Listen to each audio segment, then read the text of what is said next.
Hello everybody, Phantom Claw here, and I'm here to do a reaction video, and with this reaction video being 3 creepy true hitchhiking horror stories, which is by Mr. Nightmare. We'll have a link to this reaction video in the description box down below if you want to check out the original video for yourself, and any other videos Mr. Nightmare has on his channel. And without further ado, let's get to the reaction, shall we? Hey guys, I'm reacting to a Mr. Nightmare video, and this reaction will start in 3, 2, 1, begin.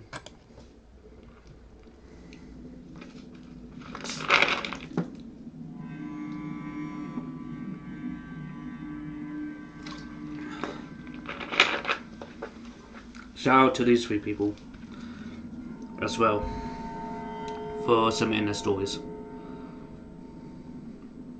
So this was told to me by an old family friend, Nikki, numerous times as a kid growing up, as one of those life advice stories to keep in mind through the years. And to her credit, I've never forgotten it. Whenever anything associated with hitchhiking comes up, it always springs to mind, and probably always will. Even makes me a bit ill whenever I think about it, actually. At least it's easy if you like to hear Nikki, who grew up at the same time at least it's easy if you like to hear this Nightmare. She was a young woman in her mid-20s. She's one of those real kind-hearted souls, always willing to help another out in a time of need, you know? And I can't imagine her being anything other than that when she was younger, so I totally see her doing this too. So driving into the city, which was about a 2-hour drive from town, she saw a man walking down the side of the road. As she neared, he turned and, in typical hitchhiker manner, stuck out the old arm and thumb. Nikki, bless her heart, pulled over and asked him if he needed any help. Did you sometimes go, "Spill form, big farm," like Rio and Shamankin did? Because if it was me, I would go, "Spill form into the farm, giant farm," or something like that. Told me he was really polite, if not a bit shy, when he asked for a lift into the city. Nikki gave a smile and popped open the passenger door for the guy, who then tossed his bag into the back seat and buckled up for the ride ahead. They talked pleasantly for most of the trip, about friends, the news, etc. You know, happy small talk. She felt that they were getting along very well, and even bought him dinner at the pit stop a little over halfway there. She says he seemed really flustered and awkward when she paid, but one of the things they talked about was money, and how he was pretty damn strapped for cash, which was why he was hitchhiking in the first place. But he eventually relented, and they went on their way. As soon as they got into the city, he thanked her profusely for the ride and the food, and asked to be dropped off once they hit downtown. Before getting out, he asked for Nikki's phone number so he could contact her one day and maybe catch up. Thrilled at the prospect of knowing how her new friend was faring, Nikki wrote it down for him and drove off with the warm feeling of having done a good deed. Now, I'm sorry if you were expecting something creepy to have happened by now, but I think this is what freaked me out so much as a kid. How nice everything seemed to have worked out. Nikki gets this crease in her forehead and a funny look in her eye when she tells me this next part. How a week later she got a phone call from the same man she had picked up. He didn't let her get a word in edgewise after hello, and told her that she should thank God that she was raised so nice. Because when he first got in the car, he was planning on raping and murdering her once they got to that pit stop. That he was going to steal that car. Wait, did he just say that he was going to rape and murder her? She tells me this next part. How a week later... Yeah, I do apologize for pausing and rewinding. I just want to double check. She got a phone call from the same man she had picked up. He didn't let her get a word in edgewise after hello, and told her that she should thank God that she was raised so nice. Because when he first got in the car, he was planning on raping and murdering her once they got to that pit stop. That he was going to steal that car and dump her body in a ditch further down the road and go on his merry way. Damn. But after she talked with him so kindly and even treated him to dinner, with a smile on her face, he couldn't bring himself to do it. He didn't think that he could live with himself after doing that to such a nice lady. The man's final words on the phone were, "Please, Nikki, please, never ever pick up another hitchhiker." Well, fucking bitch. Damn. She should consider herself lucky. Cause that could have gone downhill real bad. Then he hung up the phone. Nikki never got a call from him again. When she tried redialing the number, she got a payphone. And so, I've learned one important thing from this story. That I'm going to take that man's advice and never, ever pick up a hitchhiker. Yeah, good. Yeah, take that advice. Take that advice. You've got to be very careful with hitchhikers. The Wrong Hitchhiker by Nathan Bartholomew. I've learned one thing from my one and only experience picking up a hitchhiker. Don't pick up a hitchhiker. It was a Saturday night, probably around 1 in the morning. I was driving down the 542 in New Jersey, a route I commonly took to get into town. It was a long stretch of nothing but woods on either side with the occasional residence. I was on my way back home from town, and as usual at this time of night around our quiet old town, there was not a single other car on the road. I turned on the off-road lights on my Jeep to have optimal vision on the unlit highway, which allowed me to spot somebody far down the road, just standing at the side. As I got closer, I saw him raise his arm up and stick up his thumb. He was trying to hitch a ride. My heart started racing. I had no idea if I should stop or not. I slowed down just to get a better look at the guy, first of all. He seemed like a younger man, maybe 28. He had on a light gray hoodie with the hood over his head and blue denim jeans. The time to make a decision was immediate, and with a lack of my better judgment in the heat of the moment, I came to a stop, rolled down the window, and asked, "Where are you heading to, friend?" "Just up the road," he said in a deep, quiet tone.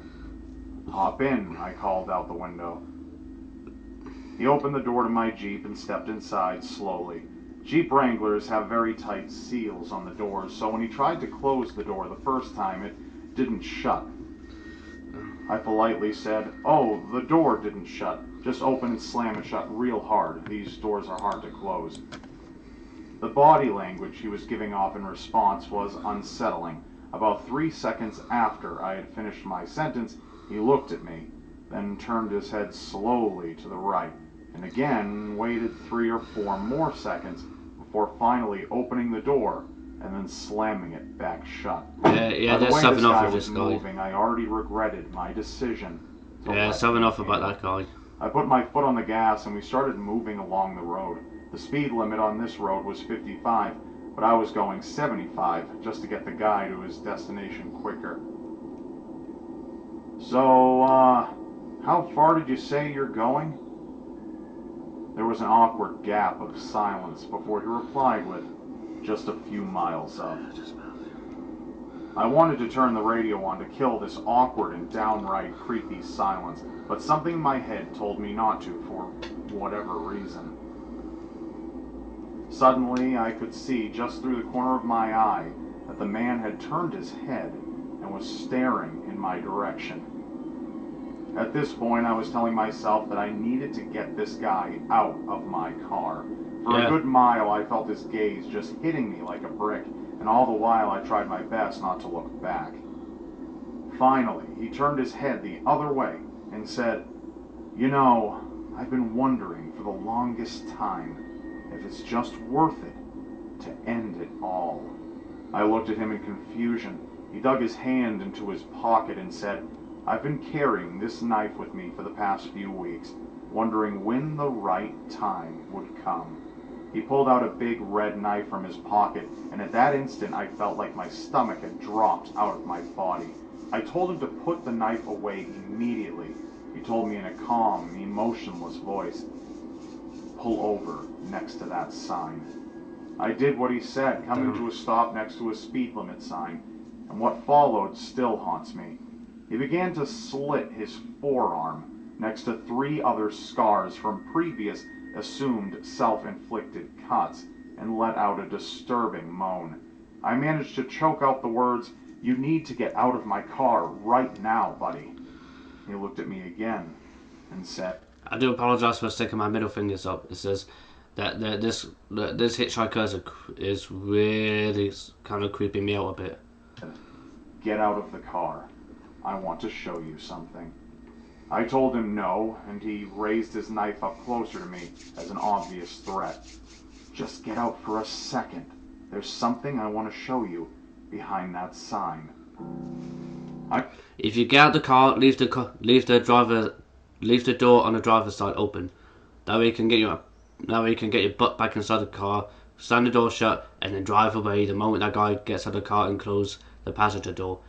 That's what you gotta freaking do in this situation, especially if you got a whack job with a freaking knife. I knew my life was on the line and I had to be smart. I said, yeah, okay. That's right, play it smart, Let's go. I opened the door to my Jeep, making a point of leaving it open, raised my hands in the air and backed away slowly from the door. He too left the car and started walking over to my side.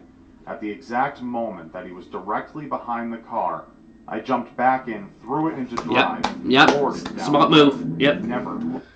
Yeah, I approve of that. That is exactly what you do. He's doing exactly what I said. You literally gotta do that the moment the douchebag gets out the freaking car. That's exactly what you should be doing. At the exact moment that he was directly behind the car, I jumped back in, threw it into drive, and floored it down the road. Yeah, That's exactly what you should be doing. Within 10 minutes, still breathing heavily. If any of you don't have if any of you who can drive end up in this situation, do exactly what this guy did. Anybody, that if you by some chance see a hitchhiker on a dead road at some odd hours of the night, do not take any course of action other than speeding right past them. Yeah, you never know these days. Some people could be dangerous. 3 months after I turned 16 in 2005, I got my first car, a '99 Toyota Camry. On a warm Saturday night, when my friend Alex invited me over to one of his friend's big parties, I knew I wouldn't be in a condition to drive the Camry home afterward. So we carpooled with Alex's girlfriend, Brianna. We lived in the countryside of Virginia, meaning less big parties. Meaning when there was a big party, it was a huge deal and everyone would go. We lived about 5 to 10 minutes away from this kid's house. I knew where he lived as I was acquainted with him, but not exactly friends. The whole ride there, we took the same 2-lane highway type road through the woods, and this kid's house was actually on this road further down. At certain points on this road, there were a few houses on either side, and then it would just go back to being a long, empty highway again. The house was tiny, like a lot of houses around the area, but the party was held outside anyways, since its closest neighbors were relatively far away, and noise wasn't an issue. I'll skip most of the party up until the point that Brianna, who was supposed to be our designated driver, had to suddenly leave for a small family emergency. Alex said it was fine and that we'd find a ride home. Yeah, that's a downfall. Fast forward another few hours and another few drinks, and I could barely even walk. Sorry if I don't seem like I'm being sorry if I seem like I'm being quiet. It's just sometimes I get immersed in a story. Walk straight. I checked my watch and it was like 2 in the morning. I figured it was time to go. I started looking for Alex, but I couldn't find him anywhere. In fact, it seemed like everybody I knew had already left. I could barely even think straight, but I was still furious at the fact that Alex could have actually left without me. I asked to use the party host's phone and dialed Alex's home number. After 2 tries, I gave up and then realized I shouldn't wake his family up. So, literally not knowing what else to do, I dizzily stepped out onto the road and began walking back home. I knew this walk would take anywhere from half an hour to an hour in my condition. Maybe after 15 minutes of walking down the road, the slight shine of car headlights on the road was fading in from behind me. Jumping for joy inside, I lifted up my arm and stuck out my thumb. As the car neared, it slowed down and came to a stop right next to me. Over here, man. The man driving the 98 Ford ride. Explorer rolled down the window and asked where you headed. I told him my house was just down the road and beyond a right turn, probably slurring my words beyond comprehension. He chuckled and told me to hop in. I thanked him and joyously hopped into the truck. I was exhausted, and I remember completely disregarding things the guy was asking me because I was so close to just passing out. And that's what happened. The memories of being in that truck turned to a fog as I'm sure I passed out.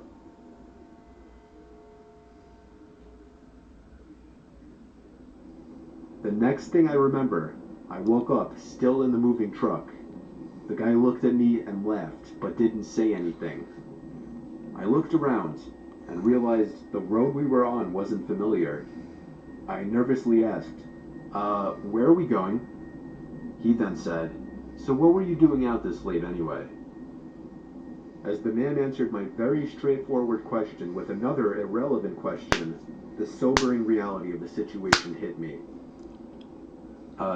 You can let me out anywhere, I told the man. The man responded with a firm no. I felt like throwing up as he said that. No, I really actually felt like I was going to throw up. I started to gag as I felt more and more nauseous by the second. Aim it towards the driver. Off the road to look at me. Aim it towards the driver. That's when I thought of the perfect distraction. I turned in his direction as I continued to gag. That's it. And he started to kind of lean away and slow down the car. Thankfully, I drank as much as I did, because I finally threw up and made a point of doing it all over the man's lap. Yeah, the man yelled in frustration and stopped the car, and that's when I took it upon myself to run for my life into the woods and duck behind a few bushes. The man came following into the woods with a flashlight, and on 2 separate occasions, he shined the light straight over me without noticing. Eventually, I heard his footsteps walk even further into the woods past me. That was when I ran back to his truck, but unfortunately, he was smart enough to lock it. By some miracle, I saw another car approaching in the distance, and I ran out into the middle of the street, waving my arms like a lunatic. The car tried to avoid me, but I wouldn't let it. They were forced to stop, and I yelled at them to help me before they came back. Once I told them that I was kidnapped by the man who was driving that Ford Explorer, the driver agreed to give me a lift. Not to the police station or anything, but to my house. I made it back safely, where I couldn't thank the driver enough. I immediately woke up. Sorry about that. A friend of mine just called me and just asked me something. My parents and told them. My dad wanted to know if I got his tag number. Ooh. And then I felt like punching myself in the face. Oh, dude, you forgot to get his tag number. I failed to get the Damn simplest information from the guy that would have allowed me to actually properly report him. All I knew was that he drove a faded blue '99 Ford Explorer. I made sure to give Alex. That's the downfall about being drunk. Part of me always held a grudge against him ever since, just for abandoning me at a party without telling me. I haven't seen him in 4 years now, however, and this was actually the first time I even thought about this incident for almost a year now. As time goes on, even the worst of memories may start to fade. But after writing this to share with the internet, it's once again fresh in my mind. Thank you so much for watching, and we hope you Oh, this is Robert died. Lights on and tune into the video that Mr. Nightmare and I have done on my channel about horrific hitchhiking murders. You can either click on screen now or in the description below to watch that video, and be sure to subscribe while you're there. Okay, so that's that happened. Yeah, I'm gonna put a link to the video. Not only I'm gonna put a link to the original video on Mr. Nightmare's channel in the description box down below, which will take you to the 3 creepy true hitchhiking horror stories. But also, I'm gonna put a link to the second half of the video that Mr. Nightmare and Rob did on Rob's channel in the description box. Which would be fair because he did help co-narrate this video with Mr. Nightmare. I hope you enjoyed the reaction video, and I do apologise for like kind of just do that last minute, but it's just a friend of mine asked me something and I had to go and say what I wanted. Until next time, goodbye for now.